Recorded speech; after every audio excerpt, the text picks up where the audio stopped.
Hola, ¿qué tal? ¿Cómo les va? Soy Andrés Oppenheimer. Gracias por estar con nosotros. Ya sabemos que suena como un cliché total decir que hoy tenemos invitados de lujo. Pero la verdad, hoy no podemos decir otra cosa. Tenemos una entrevista exclusiva con el secretario de Estado de Estados Unidos, John Kerry. El hombre que está en el centro de la política exterior de Estados Unidos, bueno, de la política exterior del mundo. Lo entrevistamos hace pocas horas y le preguntamos de todo. Le preguntamos sobre la crisis de Venezuela, lo que está pasando en Cuba después de la visita del presidente Obama, sobre Argentina tras la visita del presidente Obama a ese país, y qué piensa de las propuestas de Donald Trump sobre México y varios otros temas más. Vamos a ver la entrevista con Kerry y luego la vamos a comentar con el analista de CNN y ex jefe de asesores del presidente Obama para América Latina, Dan Restrepo. Y más tarde en el programa vamos a ver los nuevos pronósticos del Fondo Monetario Internacional para América Latina. ¿Cuáles son los países de la región que van a crecer más y cuáles son los que van a crecer menos en el 2016 y el 2017? Se lo vamos a preguntar nada menos que al director para América Latina del Fondo Monetario Internacional, Alejandro Werner. Bueno, vamos directamente a la entrevista que le hicimos hace pocas horas al secretario de Estado de Estados Unidos, John Kerry. Veamos.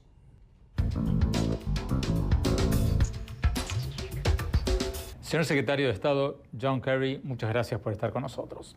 Señor secretario, se habla mucho de que hay un cambio en el mapa político latinoamericano. ¿Usted lo ve así? Y si es así, ¿quiénes son los nuevos líderes de América Latina? Creo que está teniendo lugar una transición. Obviamente hay una cantidad de retos. Creo que la reciente visita del presidente Obama a Argentina, lo que está haciendo el presidente Macri es muy significativo, volviendo a insertarse en el mundo, enderezando los pasos financieros del país, arreglando el problema de los bonos, empezando a intercambiar y estar dispuesto a comprometerse con el mantenimiento de la paz y asumiendo responsabilidades. También el presidente Santos, obviamente, está asumiendo un esfuerzo valeroso con respecto a las negociaciones de paz y su iniciativa de paz ahora con el ELN, además de con las FARC. Entonces hay muchas cosas que están pasando. La iniciativa del presidente Obama con Cuba, la transición de Cuba. He oído muchos líderes de América Latina que la iniciativa estadounidense con Cuba ha tenido, de hecho, un impacto profundo en la visión que tienen todos los países de la región sobre Estados Unidos y de las posibilidades. También con el Acuerdo Transpacífico de Cooperación Económica, el TPP, tienes 5 países del Pacífico, 2 de ellos en América Latina, Perú y Chile. Ambos son parte de esto. Pero hay mucho ocurriendo con Venezuela, con la agitación en Brasil. Hay retos y eso es algo que todos reconocemos. Bueno, señor secretario, hablemos sobre Venezuela. Como usted sabe, en Venezuela hay un choque de poderes. La Asamblea Nacional, controlada por la oposición, está aprobando leyes, como la ley de amnistía para el dirigente opositor Leopoldo López y otros, y el presidente Nicolás Maduro y su Tribunal Supremo de Justicia están bloqueando, están diciendo que esas leyes no van a ser acatadas.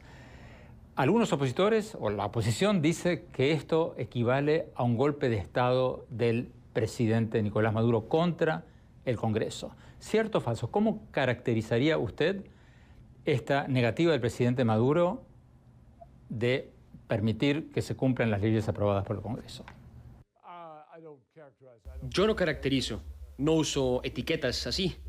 Lo que sí creo es que hay un estancamiento claro en Venezuela y que el presidente Maduro está simplemente ignorando la voluntad del pueblo que ha sido expresada durante las recientes elecciones allí.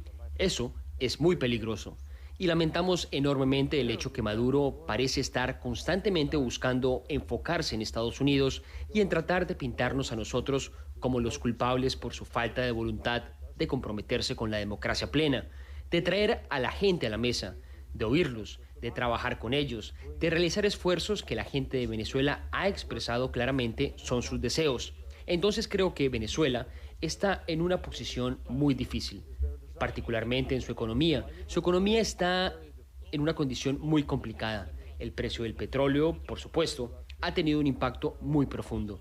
Una vez más, hacemos un llamado al gobierno de Venezuela. al Poder Ejecutivo del gobierno a que oiga al pueblo y a que trabaje con todos nosotros.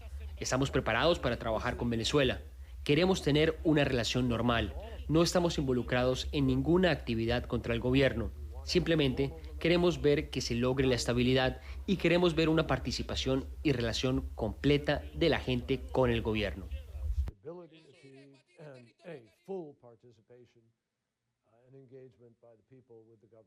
El presidente de la Asamblea Nacional de Venezuela, Henry Ramos Alup, nos dijo que en pocas semanas va a pedir la aplicación de la Carta Democrática de la Organización de Estados Americanos en contra del gobierno de Venezuela. O sea, una presión colectiva de toda la región para que el gobierno, el presidente Maduro, según sus palabras, haga respetar la separación de poderes en Venezuela. ¿Cuál va a ser la posición de Estados Unidos? ¿Ustedes aprueban, apoyan, van a hacer campaña para que se aplique esta Carta Democrática de la OEA? Presionar por una democracia plena y por un respeto total a las elecciones siempre será una buena idea. Pero, ¿cómo deberíamos llegar a eso? Creo debe ser concertado cuidadosamente para que, ojalá, termine siendo un esfuerzo próspero y efectivo y no sea simplemente una movida simbólica. Pero todos debemos enfocarnos en Venezuela. Como dije, estamos preparados para comprometernos en un diálogo pleno. Estamos preparados para ayudar a que Venezuela vuelva a ponerse de pie económicamente. Pero tenemos que tener una autoridad ejecutiva en Venezuela que esté dispuesta a respetar a la gente y respetar el ejercicio de la ley. Creo que en principio sí, apoyamos la Carta Democrática de la OEA. Pronto viene una reunión de la OEA y creo que este será un asunto que será discutido. Secretario Kerry, hablemos un poco de Cuba. Usted acaba de regresar hace pocas semanas con el presidente Obama de Cuba. ¿Usted está frustrado, desilusionado con la falta de progreso de Cuba en materia de derechos humanos, que los organismos de derechos humanos dicen que no ha mejorado, algunos dicen que ha empeorado en los últimos meses? ¿Cómo describiría usted su forma de pensar, su forma de sentir respecto de lo que está pasando en Cuba? Creo que más podría haber ocurrido más rápido y más debió haber pasado más rápido, pero no estoy sorprendido. Nadie esperaba que esto fuera un fenómeno de la noche a la mañana. Nadie esperaba eso. Esto ha sido un status quo de 50 y algo de años y todos sabemos lo profundamente arraigada que está, pero hay cambios que están teniendo lugar para mejor. De la siguiente manera, cuando estuve allá, mi discurso, mientras se izaba la bandera de los Estados Unidos en La Habana, después de tantos años, se transmitió a todo el país. Pude ir a hablar con la gente que quería, caminé por las calles, tuve encuentros. De manera similar, cuando el presidente Obama fue, habló con toda la gente, habló de elecciones, habló de democracia, habló de libertad. Me reuní con disidentes, el presidente se reunió con ellos, tuvimos conversaciones profundas con las autoridades cubanas sobre esos temas. Y todo eso es para mejor. A nuestros diplomáticos ahora se les permite viajar, ya no tienen que pedir permiso, hay más puntos de conexión de Internet. Esta misma semana, el Departamento de Estado, su Departamento de Estado, sacó un informe diciendo que la situación de los derechos humanos en Cuba no ha mejorado. ¿Cómo se ve esto a la luz de que ya han pasado más de un año desde el inicio de las conversaciones para normalizar las relaciones en Cuba? ¿No significa esto que toda la iniciativa de Estados Unidos no está surtiendo efecto en Cuba? Lo que acabo de decir no es el nivel de mejoría que quisiéramos ver. Ha sido reacio en llegar, pero, a pesar de todo, vemos los beneficios de lo que estamos haciendo. Cuba no va a cambiar de la noche a la mañana, pero va a cambiar. Una cuarta parte de los trabajadores cubanos hoy trabajan en el sector privado. Ha habido un aumento, el número de personas viajando y relacionándose a nivel personal, el número de negocios relacionándose. Si ve nuestra relación con otros regímenes autoritarios a nivel mundial a través de la historia, ¿han cambiado de la noche a la mañana? China, cuando la ex Unión Soviética existía y estábamos lidiando con ella, otros países en el mundo. Tú puedes revisar una lista con ellos y verás que llegas con trabajo, con esfuerzo. Pero estoy convencido que es mejor estar relacionado, es mejor tener la visibilidad, transparencia, la responsabilidad que viene con ello. Mejor tener una embajada allí que esté dialogando, relacionándose con la gente para saber lo que está ocurriendo en lugar de estar completamente desconectados, lo que empodera al gobierno para culparnos a nosotros de todo. Ahora no pueden culparnos. Creo que las cosas van a cambiar a medida que transcurra el tiempo. Eso es nuevo para mí, nunca oí eso. Secretario Kerry, la empresa Carnival Cruise, la empresa de cruceros que va a empezar los cruceros de Miami a Cuba, está siendo objeto de crítica de muchos cubanoamericanos que dicen que es injusto que le niegue los pasajes a cubanoamericanos nacidos en Cuba. La empresa dice que es por decisión del gobierno de Cuba. ¿Usted cree que la empresa Carnival tendría que reconsiderar o postergar estos cruceros hasta tanto se resuelva esta situación o no? Déjeme ser muy claro sobre esto. El gobierno de Estados Unidos nunca apoyará ni consentirá la discriminación, y el gobierno cubano no debería tener el derecho de imponernos a nosotros una política discriminatoria contra gente que tiene el derecho de viajar. Ciudadanos estadounidenses, ciudadanos americanos, cubanoamericanos, tienen el derecho a viajar y no deberíamos estar en la situación en la que el gobierno cubano nos imponga una política discriminatoria. Así que hacemos un llamado al gobierno cubano para que cambie esa política y que reconozca que si quiere relaciones completas y normales con Estados Unidos, debe cumplir con las leyes internacionales.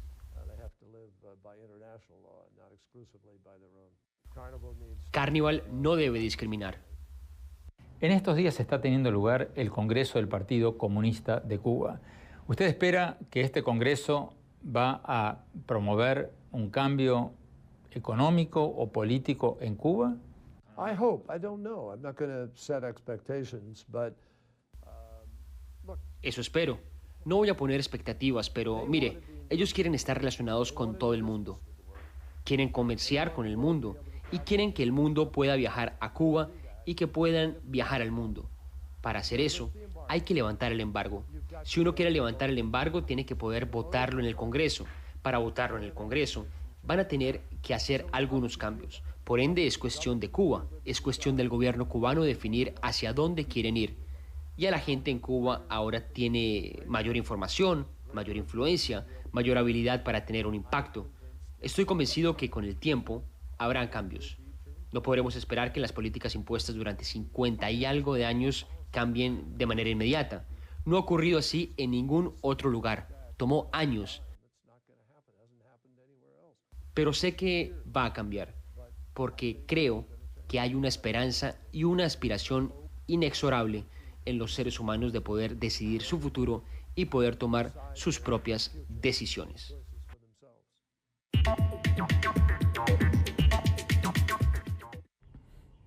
Les cuento que pocas horas después de la entrevista, cuando puse en un blog, en el Miami Herald, escribí que Kerry nos había dicho lo que dijo sobre los cruceros a Cuba, el Departamento de Estado sacó un comunicado diciendo que el secretario de Estado no había querido implicar que la empresa Carnival Corporation está discriminando contra viajeros cubanoamericanos. Vaya a saber lo que pasó ahí.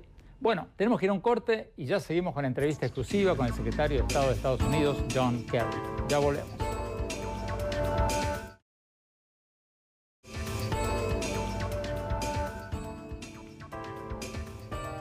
Muchas gracias por seguir con nosotros en este programa con un invitado muy especial, el secretario de Estado de Estados Unidos, John Kerry.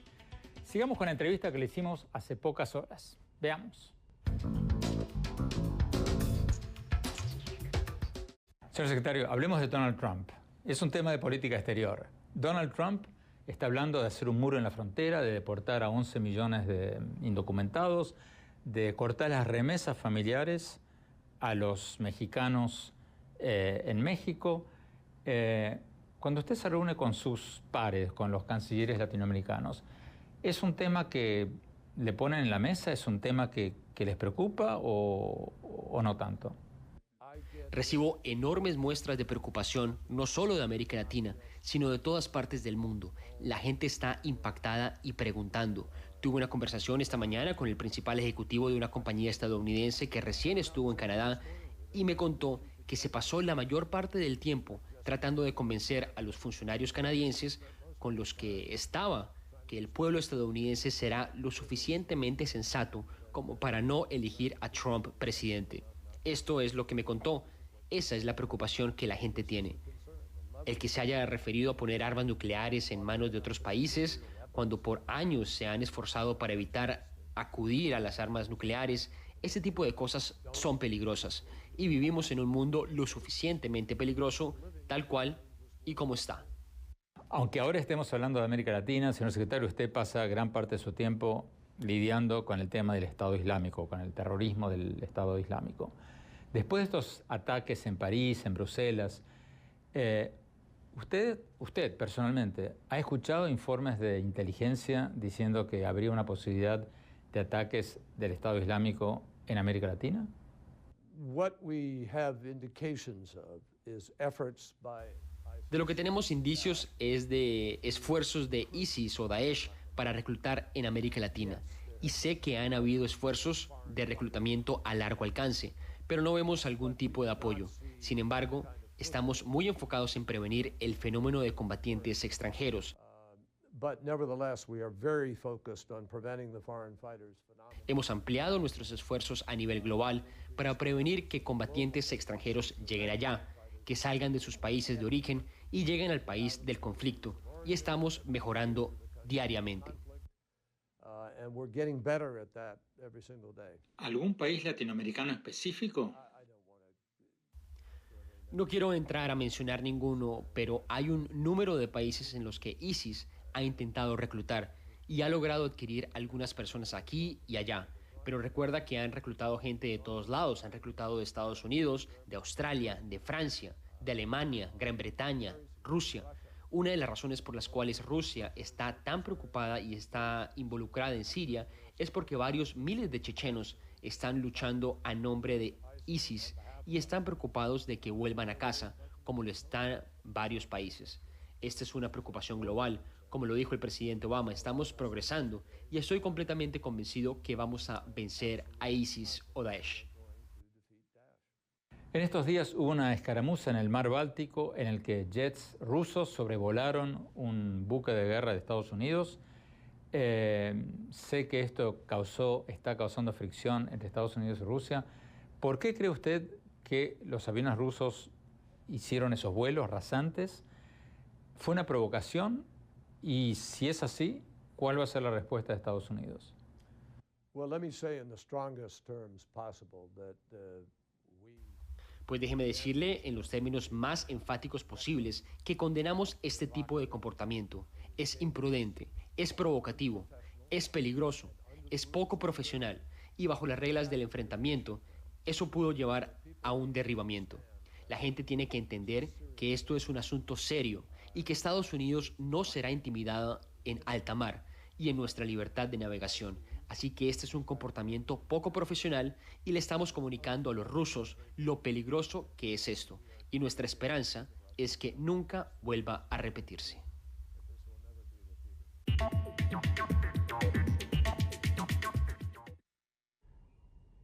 Tenemos que ir a un corte. Cuando volvamos, seguimos con la entrevista con el secretario de Estado de Estados Unidos, John Kerry. Ya volvemos.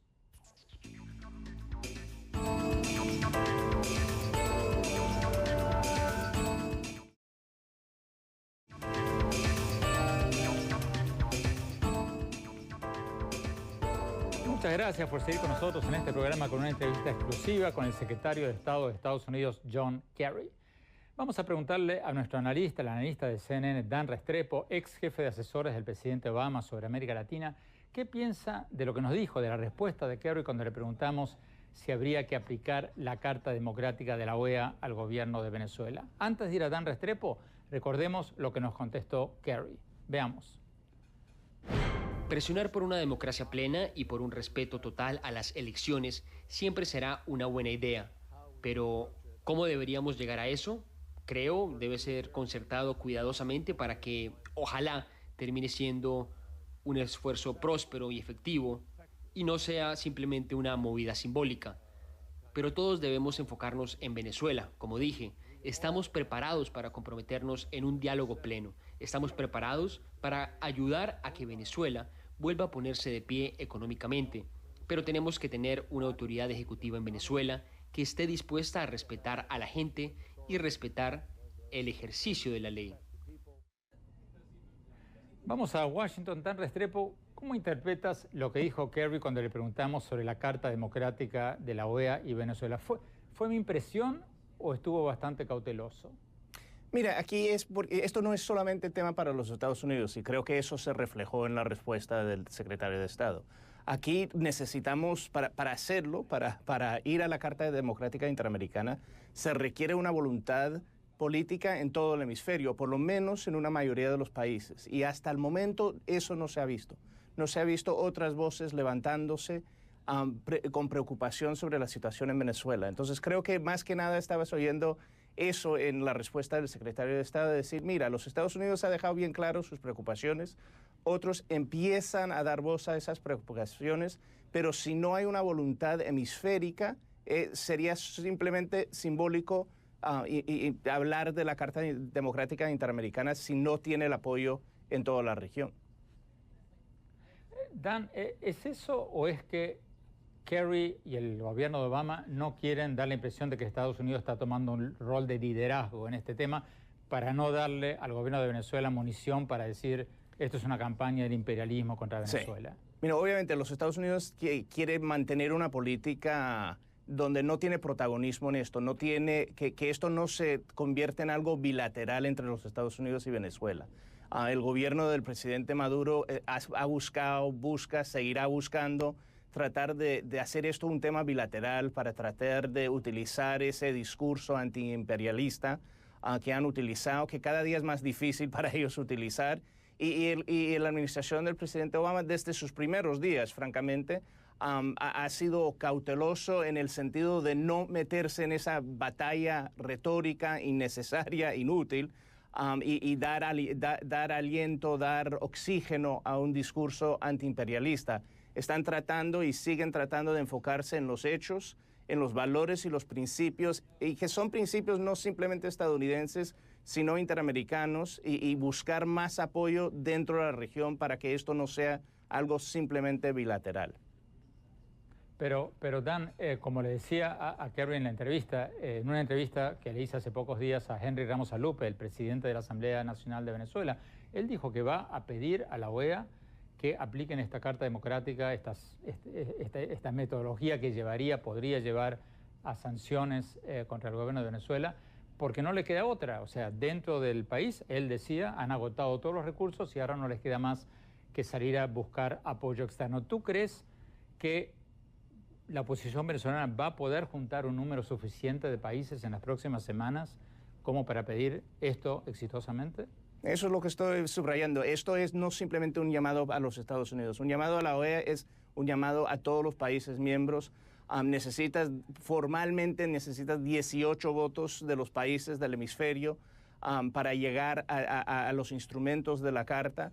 Y creo que hay trabajo que hacer en ese espacio. Creo que hoy en día quizás no existen los 18 votos, pero con trabajo quizás se podría lograrlo, porque cada día creo que en privado, lo que yo oigo en la región, viajando por la región, es en privado, más y más gobiernos están hartos de lo que está ocurriendo, están muy preocupados de lo que está ocurriendo dentro de Venezuela y entienden que necesitan empezar a buscar otra solución. Una solución constitucional, dentro de los marcos internacionales y nacionales, y eso está empezando a ocurrir. Si llegamos a un punto donde 18 gobiernos públicamente van a apoyar eso en unas semanas, es la incógnita de este debate. Dan Restrepo, ¿es cierto que el principal obstáculo para la oposición venezolana son los países caribeños, muchos de los cuales reciben petróleo subsidiado de Venezuela, o no? Que cada día son menos, francamente, con los problemas económicos que está viviendo Venezuela, el poder de la diplomacia petrolera que ha utilizado en los últimos 10, 15 años Venezuela se ha ido disminuyendo bastante. Creo que has oído voces en el Caribe levantando preocupaciones sobre la situación en Venezuela. Entonces creo que ya no existe un bloque caribeño que ayudará a proteger a Venezuela en este marco. Pero esta es parte de la dinámica y parte del momento de cambio que se está viendo dentro de la diplomacia en todo el hemisferio. Antes de analizar lo que dijo Kerry cuando le preguntamos quiénes son, a su juicio, los nuevos líderes de América Latina, veamos una vez más lo que nos dijo sobre eso. Veamos. Creo que la reciente visita del presidente Obama a Argentina, lo que está haciendo el presidente Macri es muy significativo, volviendo a insertarse en el mundo, enderezando los pasos financieros del país, arreglando el problema de los bonos, empezando a intercambiar y estar dispuesto a comprometerse con el mantenimiento de la paz y asumiendo responsabilidades. También el presidente Santos, obviamente, está asumiendo un esfuerzo valeroso con respecto a las negociaciones de paz y su iniciativa de paz ahora con el ELN, además de con las FARC. Entonces hay muchas cosas que están pasando. La iniciativa del presidente Obama con Cuba, la transición de Cuba. He oído muchos líderes de América Latina que la iniciativa estadounidense con Cuba ha tenido, de hecho, un impacto profundo en la visión que tienen todos los países de la región sobre Estados Unidos y de las posibilidades. También con el Acuerdo Transpacífico de Cooperación Económica, el TPP, tienes 5 países del Pacífico, 2 de ellos en América Latina, Perú y Chile. Ambos son parte de esto, pero hay mucho ocurriendo con Venezuela, con la agitación en Brasil. Hay retos, y eso es algo que todos reconocemos. Vamos a Washington. Dan Restrepo, Kerry empezó hablando de Macri, de Mauricio Macri, del presidente de Argentina.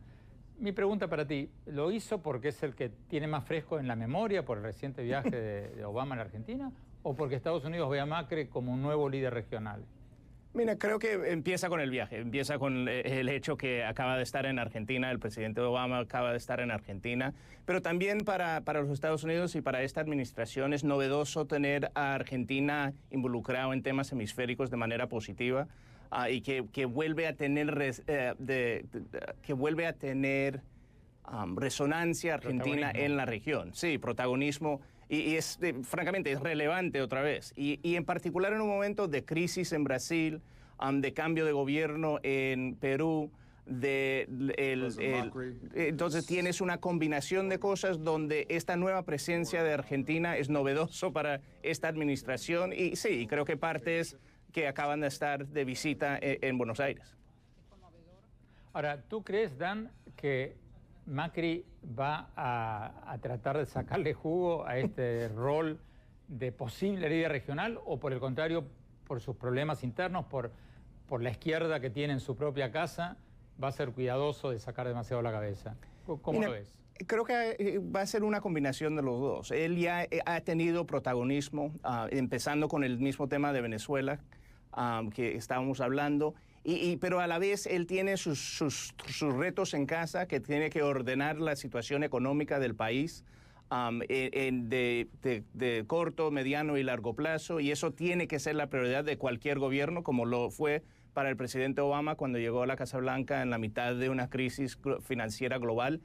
Se enfocó primero en arreglar eso y también tener su protagonismo. Creo que en su propio nivel Macri está haciendo lo mismo, está enfocado en tratar de solucionar los retos económicos que tiene en casa, pero a la vez tener más proyección, estar más activo en temas no solamente regionales, pero también globales. Estuvo acá en Washington hace poco tiempo en la cumbre nuclear.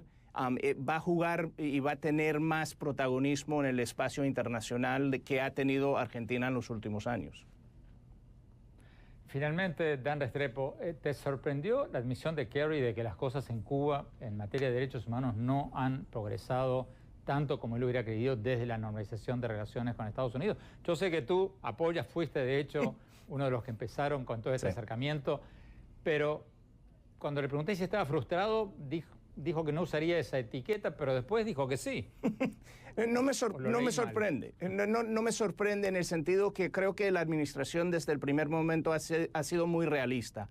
Y cambiar algo de 50 años no cambia de día a noche, pero también crea mucha incertidumbre dentro de la misma Cuba. Y creo que parte de la reacción que estamos viendo de la represión en Cuba es eso, es que de repente tienen que jugar un juego nuevo, que no es el al cual estaban acostumbrados a jugar en los últimos 50 años. Y en esa situación, cuando estás tratando de mantener control y a la vez cambiar cosas, no, desafortunadamente es una sorpresa que haya más represión. Sí, es sumamente frustrante, es algo que no debe ocurrir, pero a la vez, siendo realista, nos sorprende mucho. Muchas gracias, Dan Restrepo desde Washington. Tenemos que ir a un corte, ya volvemos, no se vayan.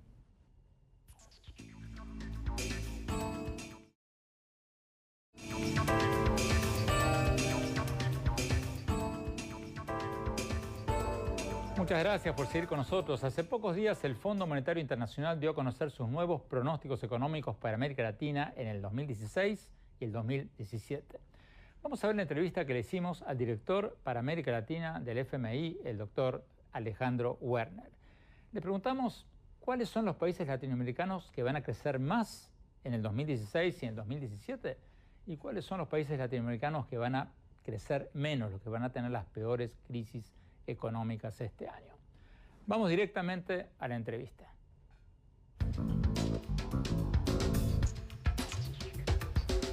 Doctor Alejandro Werner, muchas gracias por estar con nosotros. Doctor Werner, ustedes dieron a conocer hace pocos días sus nuevos pronósticos económicos para América Latina en el 2016 y el 2017. Por lo que vi, son bastante sombríos, medio como para ponerse a llorar, ¿o me equivoco? No, como tú dices, es el segundo año consecutivo que América Latina va a presentar un crecimiento promedio negativo, básicamente determinado por crecimientos negativos en Venezuela, Brasil, Ecuador y Argentina, dada la transición por la que está pasando, y el resto de los países creciendo poco, sobre todo en Sudamérica, Centroamérica y México un poquito mejor, pero también con crecimientos parecidos a los de los últimos años en esos países. Nuevamente la región en su conjunto con un crecimiento negativo por segundo año consecutivo, cosa que no pasaba desde, digamos, el principio de la década de los 80s. ¿Cuáles son los países latinoamericanos a los que les va a ir mejor desde el punto de vista económico este año? Mira, hay países pequeños en Latinoamérica que están teniendo un desempeño muy bueno, como la República Dominicana, como Panamá. De los países más grandes, yo diría que en Perú estamos viendo una recuperación del crecimiento importante. Perú ha de haber crecido alrededor del 3% el año pasado, 2015, y en 2016 se espera un crecimiento de 3.7%. Y luego los países de América Central creciendo un promedio de 4% y México con una aceleración muy lenta de tasas de 2.3, 2.4 a 2.5, 2.6. Pero yo te diría esos son los países que presentan un mejor desempeño y como dije antes, los países que están sufriendo económicamente se concentran en el cono sur, algunos de ellos productores de petróleo como Venezuela, como Ecuador y otros países que están pasando por crisis muy importante como Brasil y Argentina que está pasando por una transición donde esperamos crecimiento negativo como parte de esta transición en 2016, pero una recuperación importante del crecimiento en 2017. Bueno, hablemos de Venezuela. Según las proyecciones económicas de ustedes, la economía de Venezuela va a ser la de peor desempeño en la región. Exactamente, estamos anticipando un crecimiento negativo de alrededor de 8.5. Esto es una contracción económica que se suma a la contracción que hubo en 2015 de más de 5% en esa economía. Y en ese sentido, en términos acumulados, en 2 años, la economía venezolana se va a estar contrayendo más de 14%. Y por otro lado, también esta economía está pasando por una experiencia inflacionaria, presentando la tasa de inflación más alta del mundo. En 2015 presentando una inflación de alrededor de 200%. Para 2016 estamos esperando que la inflación se acelere hasta los 700% en ese país. Niveles de escasez muy importantes, claramente una situación muy, muy delicada. 700% de inflación. ¿Hasta cuándo puede seguir creciendo la inflación sin que el país caiga en la hiperinflación, que es un caos económico total? Una situación, por lo que entiendo, corríjame, doctor Werner, si me equivoco, pero por lo que entiendo, una hiperinflación es insostenible. Ningún gobierno en el pasado ha logrado sobrevivir una hiperinflación. Claramente los países que han llegado a situaciones de hiperinflación han presentado cambios muy importantes tanto en sus esquemas de política económica como muchas veces en términos políticos. Ahora, desde el punto de vista económico, la inflación actual en Venezuela está alrededor de 20% por mes. Algunos, digamos, estudiosos de los fenómenos hiperinflacionarios han puesto el límite para denominar una situación hiperinflacionaria en 50% por mes. Y en este sentido, cuando estudiamos países en América Latina que han llegado a la hiperinflación, vemos que aquellos países que llegaron a la hiperinflación 12 o 18 meses antes presentaban tasas de 20% mensual. Esto lo que nos dice es que Venezuela está en un proceso en el cual, si sigue la trayectoria que siguieron otros países en el pasado, como Bolivia, Argentina, etcétera, probablemente en 18 o 24 meses esté exhibiendo un proceso hiperinflacionario. Argentina, ¿cuándo se va a empezar a recuperar Argentina? ¿En qué mes? ¿En qué año? Mira, como dije en mis comentarios iniciales, producto de los ajustes que se están llevando a cabo, digamos, en liberalizar los controles cambiarios que se tenía esa economía, en la negociación con los holdouts y un poco el cambio en el marco de política y, sobre todo, la expansión tan grande que se había llevado a cabo en los últimos meses del año anterior desde el punto de vista del gasto público, etcétera, estamos viendo que en los primeros meses de este año la economía va a experimentar una contracción económica, pero muy probablemente en la segunda mitad de este año vamos a empezar a ver señales de recuperación que se van a consolidar de manera muy importante en el año 2017, y vemos que Argentina va a ser la economía probablemente en América Latina que exhiba el mayor cambio en el crecimiento económico para mejora en el año 2017. Volviendo a toda América Latina, doctor Werner, ¿cuándo ven ustedes el final de esta recesión? ¿Estamos hablando de un año, de 2 años, o de 3 años o más? ¿Cuándo ven ustedes el punto de inflexión hacia una recuperación de la región? Mira, desde el punto de vista de la región en su conjunto, del promedio, lo que está pesando de manera muy importante sobre el desempeño económico, obviamente, es la situación de Brasil, donde esperamos otra contracción de 3.8 en 2016. El año en que Brasil empiece a exhibir tasas de crecimiento mejores, claramente la recesión en América Latina en promedio desaparecerá por el peso que tiene la economía brasileña. Y para esto va a ser muy importante que se solucione la incertidumbre política en este país para que ya en una situación política más estable se enfoquen en tomar en cuenta y en llevar a cabo las políticas económicas para estabilizar la situación económica, para generar un entorno que fomente la inversión y, en ese sentido, para que empecemos a ver una recuperación gradual de esa economía. El resto de los países se irá recuperando de este bajo crecimiento económico que estamos viendo en el 2016 de manera gradual hacia una tasa de crecimiento más sostenible en el mediano plazo que la que tienen ahora, una tasa de crecimiento más alta, pero claramente ya no serán las tasas de crecimiento de 4,5%, etcétera, que vimos hace algunos años, que eran producto de un entorno externo mucho más favorable, que no creemos que se repita en los próximos años.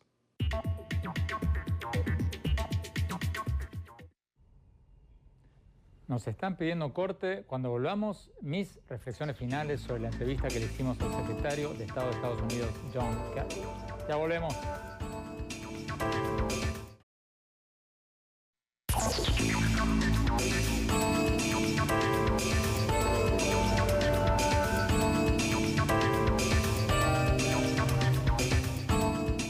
Muchas gracias por habernos acompañado y no se olviden de seguirnos en nuestras redes sociales, en Facebook, en nuestro Twitter, @OppenheimerA, y también visítenos en nuestro sitio web andresoppenheimer.com, donde pueden encontrar todas mis columnas del Miami Herald y mis últimos programas de televisión. Si se registran ahí, les vamos a mandar todos nuestros contenidos gratis. Les recuerdo la dirección, andresoppenheimer.com, todo seguido. Bueno, sobre la entrevista que le hicimos hoy al secretario de Estado de Estados Unidos, John Kerry, me llamaron la atención varias cosas. Primero, cuando le pregunté quiénes van a ser los nuevos líderes regionales de América Latina, fue bastante llamativo que el primero que mencionó fue el presidente argentino Mauricio Macri. Obviamente, la reciente visita del presidente Obama a Argentina fue productiva y los dos presidentes hicieron buenas migas. Otra cosa interesante fue cuando le pregunté sobre Venezuela y las críticas de la oposición venezolana de que el presidente Nicolás Maduro estaría llevando a cabo un golpe, o por lo menos un golpe en cámara lenta, al desconocer las leyes emanadas de la Asamblea Nacional. Kerry no quiso decir que había un golpe ni nada de eso. Dijo que él no iba a usar calificaciones ni etiquetas y que por lo tanto no se iba a meter en el tema de si Maduro ha llevado un golpe a las instituciones o no, aunque después dijo prácticamente lo mismo en palabras más suaves. Obviamente, Kerry no quiso tomar un rol protagónico, no quiere tomar un rol protagónico en este tema, ni en la pregunta de si la OEA debía aplicar la Carta Democrática de la OEA contra el presidente Maduro. Probablemente, como le comentaba a Dan Restrepo durante el programa, Kerry piensa que sería contraproducente si Estados Unidos toma una posición de liderazgo en el tema de Venezuela, porque le daría al presidente Maduro munición para presentarse como una presunta víctima de un complot del imperio. O sea, Kerry probablemente prefiere que sean los países latinoamericanos los que tomen la delantera diplomática en la crisis de Venezuela. Y finalmente me llamó la atención la resignación de Kerry por la falta de avances en materia de derechos humanos en Cuba desde que comenzó la normalización de Estados Unidos con Cuba a fines del 2014. ¿Recuerdan cuando le pregunté si estaba frustrado, desilusionado por los continuos arrestos de opositores pacíficos en Cuba? Kerry no usó la palabra frustrado, pero dijo que Cuba debería hacer cambios mucho más rápidamente de los que está haciendo. A buen entendedor, pocas palabras. Creo, como lo dije en el programa, que si, con la pregunta que le hice a Dan Restrepo, que si Cuba no hace cambios en lo que resta del año antes de las elecciones de Estados Unidos, hay buenas posibilidades de que el próximo presidente de Estados Unidos, sea quien sea, va a dar marcha atrás o por lo menos enfriar este acercamiento con Cuba. Porque si el propio gobierno de Obama, que es el padre de esta política de normalización con Cuba, está frustrado por la falta de avances en derechos humanos en la isla, el próximo presidente, el que venga después, va a querer enfriar un poco la relación para diferenciarse de su antecesor y probablemente para poner su propio sello en la relación. Bueno, es todo por hoy. Gracias por habernos acompañado. Hasta la semana próxima.